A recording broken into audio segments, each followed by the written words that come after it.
Welcome to Module 12 of Database Management Systems course in IIT Madras online BSc program. In the last module, we just did a kind of walk through with examples of the previous initial basic part or introductory part of the SQL. So, from this module what we start is what I am calling as intermediate SQL. That is, once you know the introductory or the basic query structure and how do they work, then you build up on this in the intermediate SQL to be able to do really more useful stuff and finally learn about the certain advanced feature of SQL. So, in the module today, we will talk about two basic and very powerful features. One is obviously absolutely necessary, that is data manipulation. So far we are just talking about queries, getting things out as they are. But how do we add records, how do we remove records, how do we change certain value of the attribute and so on is important. That is data modification. And the other is a powerful mechanism of nested subqueries. That is, these are features where one query can occur as a part of condition in another query or a part of some other query. Right. So, you know the SQL select from where structure, that is the backbone expression structure within which we work. So, it has a set of attributes on select line, set of relations on the from clause, and a total, maybe as complex, as compound as it may be, a predicate in the where clause. Now, in any one of these, I can replace the particular item by a subquery. That is, an attribute can be replaced by a query that generates a single value, right? Or the relation Ri can be replaced by any valid query. So, what is the output of a query?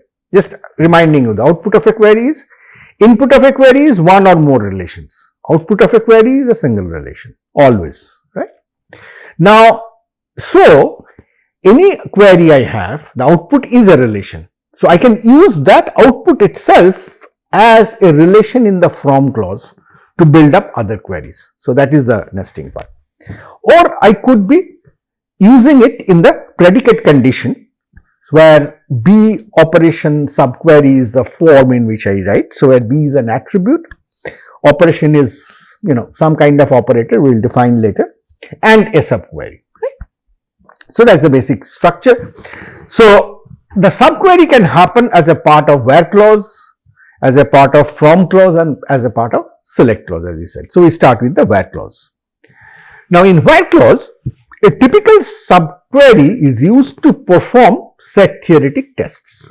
That is, it can be used for set membership, comparisons, or cardinality. These are typical use. You could have other use also, but these are the typical use in a where clause. So, we are again going back to examples that we did in the last module, that find courses offered in fall 2009 and spring 2010, right. We solved this using intersect. This is an intersect example. Now, what we do, to look at it something little different, I look at it from the intersections fundamental definition point of view. So, what is it?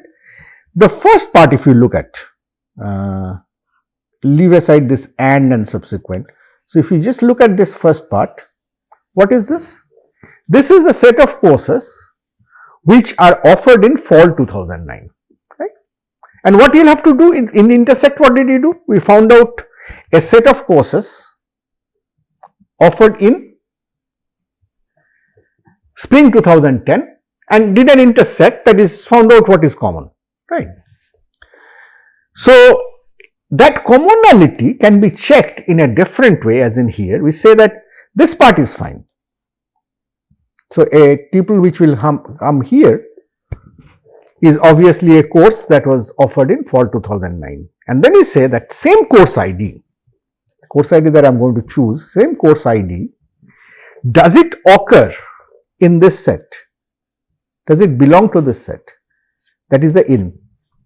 We have seen in as distinct values in, fall, spring, like that examples we have seen. Here it is a set, it is a set membership after all.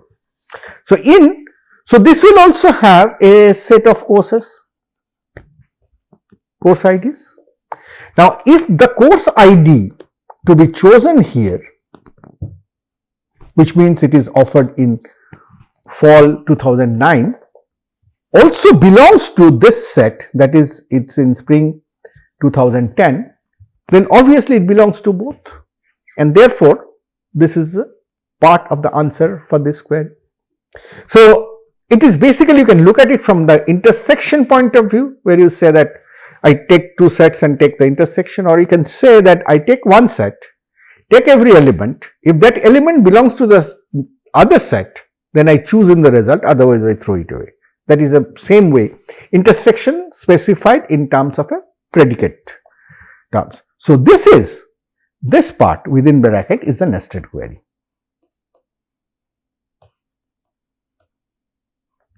And just to mean that nested query cannot come by itself, so we often say it's a nested subquery, part of another query, right? Similarly, courses offered in fall 2009 but not in, earlier one was and in, not in, which is like the except example, and which will simply come by putting a not here, because we are saying that it belongs to the courses in fall 2009 and does not belong to. So that is not in. So this is another example of a nested the same example just used in a different way, right? So subqueries can be really very useful. You can do a set membership actually in a more, it will not have to be a single value. For example, we are saying the total number of distinct students, of taken course section taught by instructor ID this, right? So how do we get there, right? Now the question is that I have done it in terms of a nested query, and that nested query tells me, given the instructor ID, what are the courses that instructor has taught, right?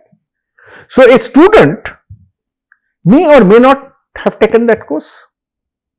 If the student has taken that course, then that student will come in the count of the final result. If that student did not take the course, that will not come. So this is the courses offered by the instructor, and this tuple, course ID, section ID, semester year, is from takes. So which tells me, given the student, given any student, for that student what is the course that student has taken. Now if this tuple belongs to this set or belongs to this relation, then the student has taken this course, okay? So the student should be counted. So that is a set membership in, which checks for it, and then I take the student ID. There could be multiple of that student, so I want distinct, so I made distinct on that ID, and then I do a count the rest of it. Of course, I mean this query is simpler, you can write it in a simpler form, I know, but I just wanted to show that you can do set membership not just with a single value, but with the entire tuple altogether. There is another more semantics onto this, which says that say let's look at what we want to find out. Names of the instructor, salary greater than some instructor in biology department, which means some, there may be the instructor's salary may be greater than everyone in the biology department, to greater than 5 people in the biology department, but there has to be at least one instructor in the biology department who must have a salary lower than the instructor I choose. Only then that instructor will come. If the instructor has a salary which is lower than the lowest salary of an instructor in biology department, the name of that instructor will not come. Right?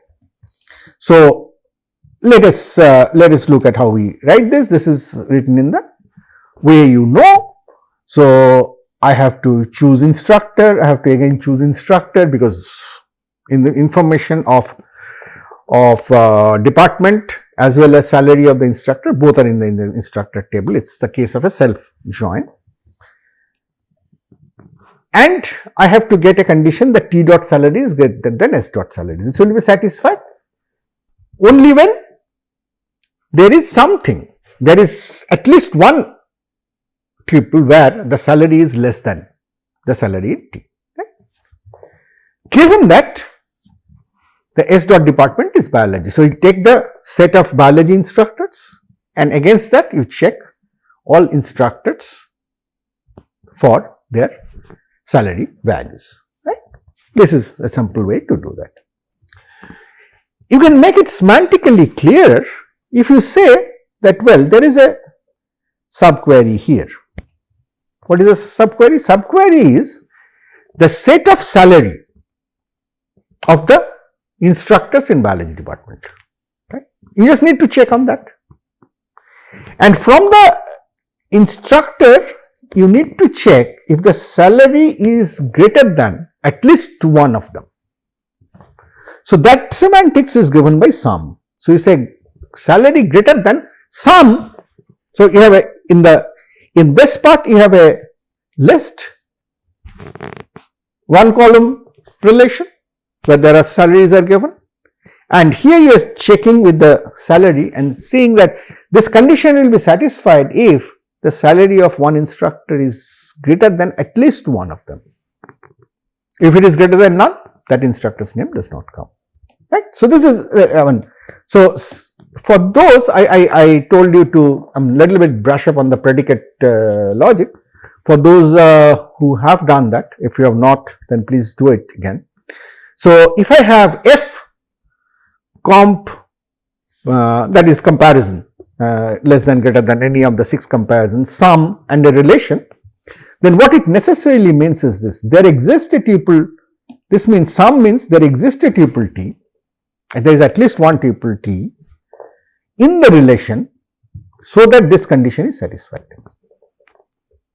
If there is no tuple T in R, whereas where F comparison T is satisfied, then this whole thing is false. But if there exists at least one, then this whole predicate expression is true, and this is there exists is known as existential quantification because it exists, right. So, sum basically represents an existential quantification. So, you can say 5 less than sum, is it given this relation, is it true? Yes, there is a 6. So, there exists one. 5 less than 0 and 5, this is false because 5 is not less than any one of them.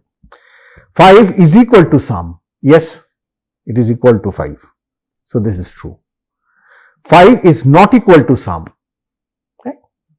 This is also true because there is 0, right. So, this is how. So, sum is to be used for existential quantification in terms of the predicate logic in many cases.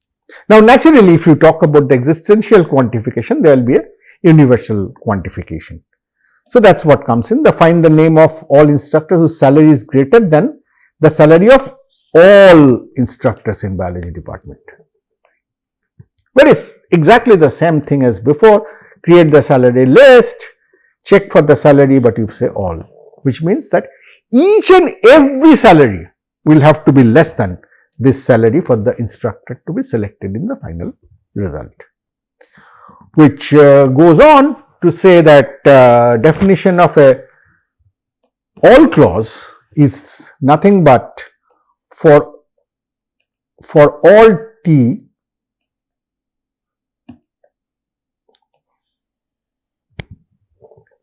that is, if I take each and every tuple of the relation R, then this condition must get satisfied. If it does, then the whole predicate is true.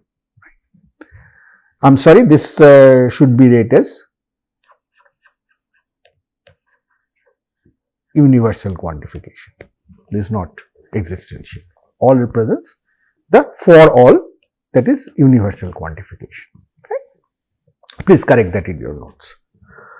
So, if we look at this example, 5 less than all, no, it is not. It is not less than 6, so it is false. 5 less than all, true, less than both, so it is true. 5 equal to all, false, because it is not equal to here. 5 not equal to all, it is true, because it is not equal to 4, not equal to 6. Right? So, this is how the glimpses of existential as well as universal quantification can be done with the use of nested query and sum and all qualifiers. Then there is another to check for empty relation called exists. So, exists is a construct that will return true if there exists at least one tuple in that. So, if you had done on R, if you had done a count star and if you get a value greater than 0, then exist is true. Otherwise, exist is false. So, not exist R is true if there is no tuple, which means count star is 0 or the relation is empty. Right? So, this can be used to also very effectively in different ways, smart ways. So, just check one. We are again trying to find all courses taught both in 2009 and 2010. The same query, we are just trying to show you that using different features, there are different ways you can semantically express it. Now, in some cases, it's a matter of style, choice of the developer, choice of the programmer. In some cases, we will see later that certain ways of writing a query is more efficient than certain other ways of writing a query.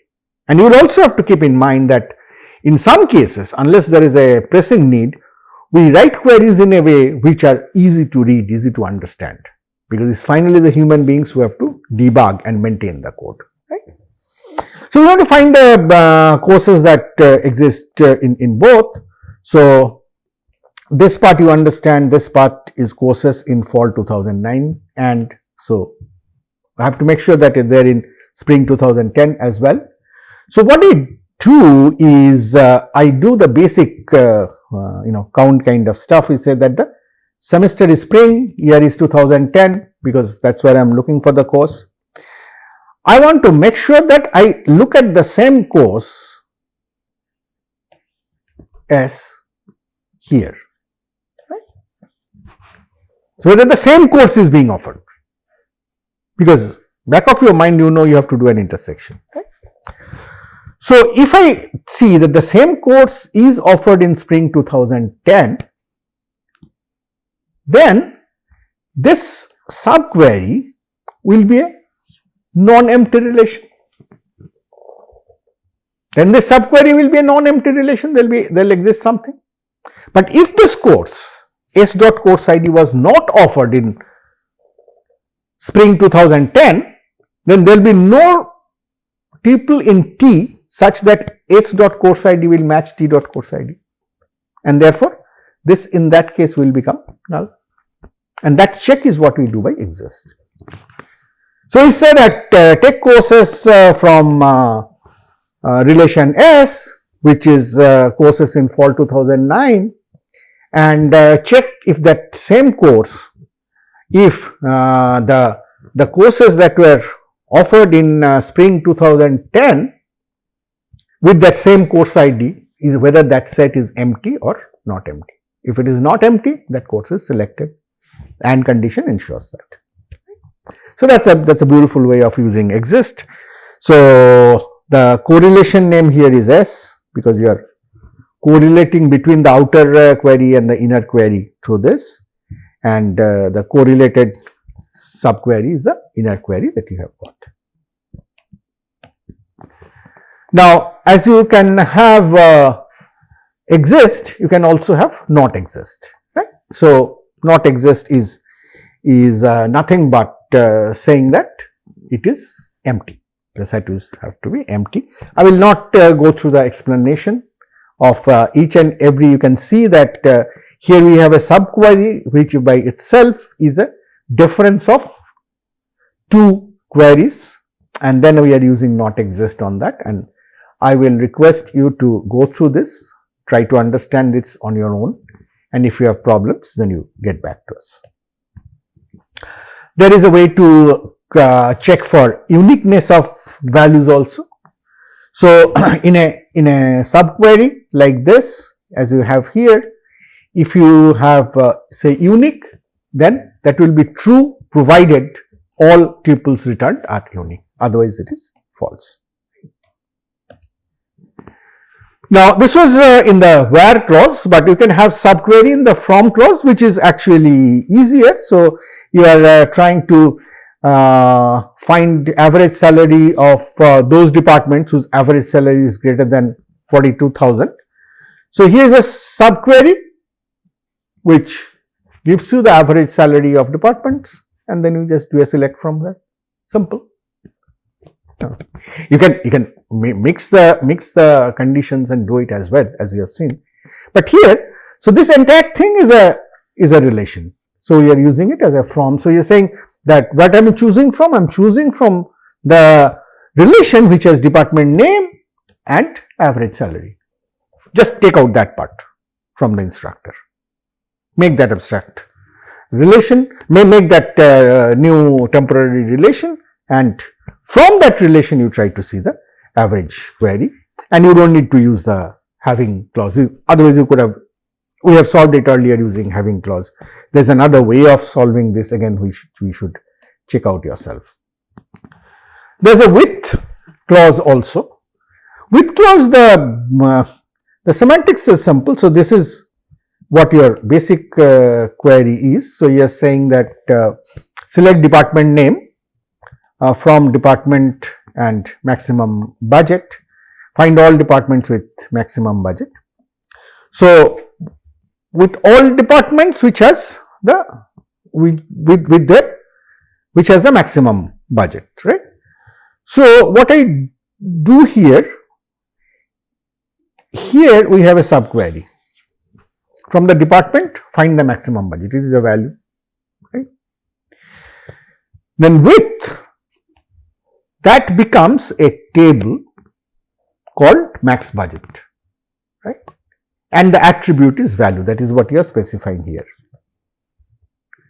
Now I use this table here, and I use the value here to check that the department's budget is equal to the max budget, right? So by with, what you are actually doing is you are creating a temporary relation which you can use in your query. So that is the reason that this subquery actually kind of is a part of your from, but occurs before that, because first you will have to create that temporary before you can actually use it, right? There are more complex examples with of queries using the with clause, which I will leave to you for understanding at home. You can have subqueries in the select, but remember that select is always an attribute. So it will need a scalar query. A scalar query is where a single value is expected. So when you say that list of all departments along with number of instructors in each department. So I have here a subquery, and you can see it is a part of select because from comes later on. So what will this give me? This will give me a value, right? If I equate these two, the department name from department and department name from instructor, then these two are equated, then I will get that how many are there, how many instructors are there in that department, right? So it's a single value. So I call that as my field number of instructors. Right? So this is important that the subquery has to have a single one tuple result. If it does not, then this kind of a subquery will generate an error. Okay. Having done that, let us quickly talk about how do you modify databases. Obviously, there are three things you can do. You can delete a tuple, you can insert a tuple, or you can update a tuple. These are very simple, very similar to what you have already done in terms of select from where, but the syntax is little different. So, delete, if you want to delete all tuples, delete from the table, that is it. Others you can delete and also have a clause, where clause, predicate. So, only those tuples which satisfy. So, what will this do? This will delete all instructors for the finance department. So, anything that satisfies this, any tuple will be deleted. Delete all tuples in the instructor relation for those instructors with a department located in the Watson building. Right. So, kind of you are using a nested query here. So, you find out the departments in the Watson building. So, if the department is in the Watson building, then you delete that instructor. Written in very simple terms. So, kind of when you do delete, the conditions can be done very similarly as you are doing any other where clause condition. They could be simple predicates, they could be nested query predicates and so on.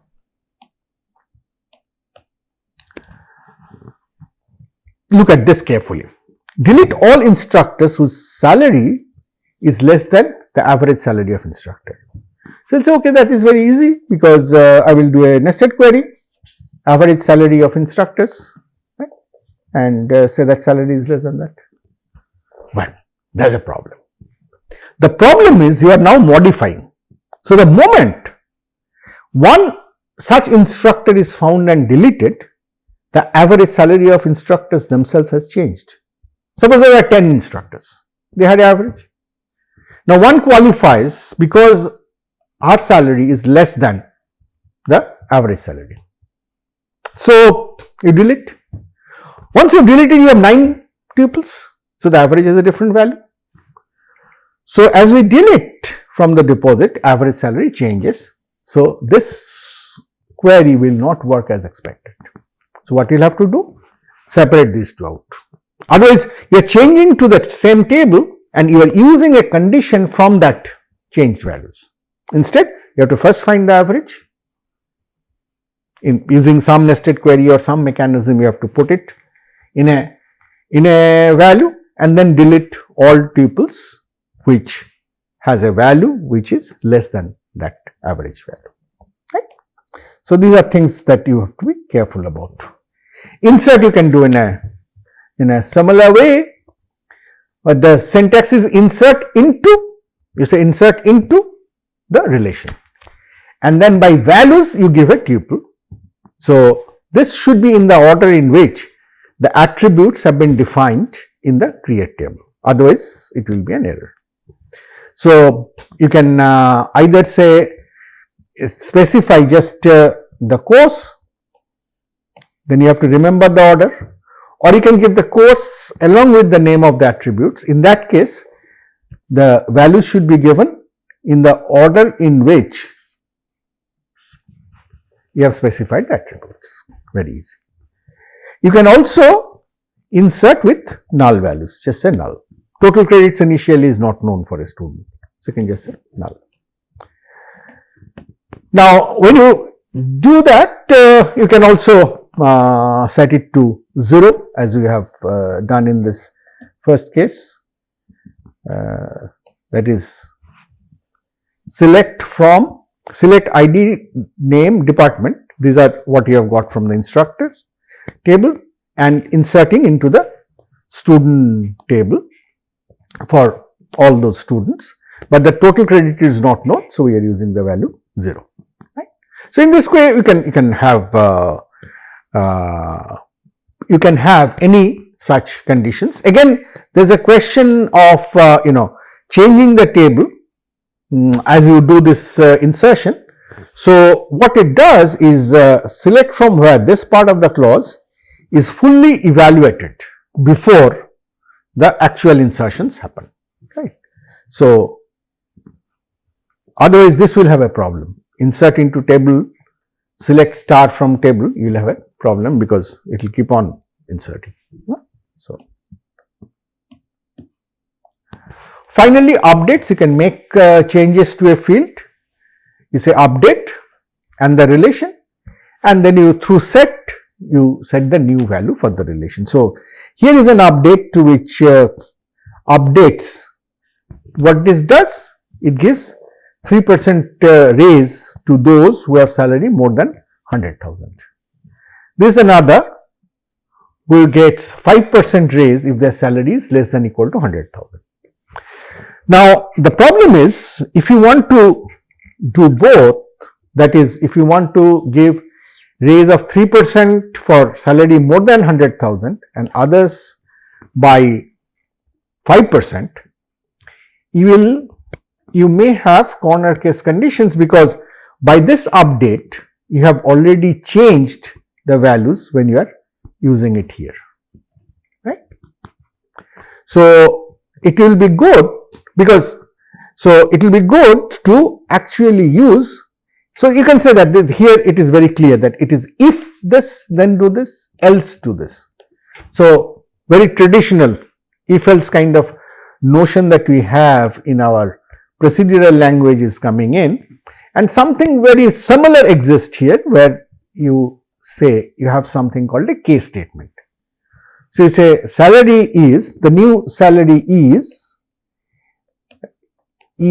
oh my god, is case when this is a condition.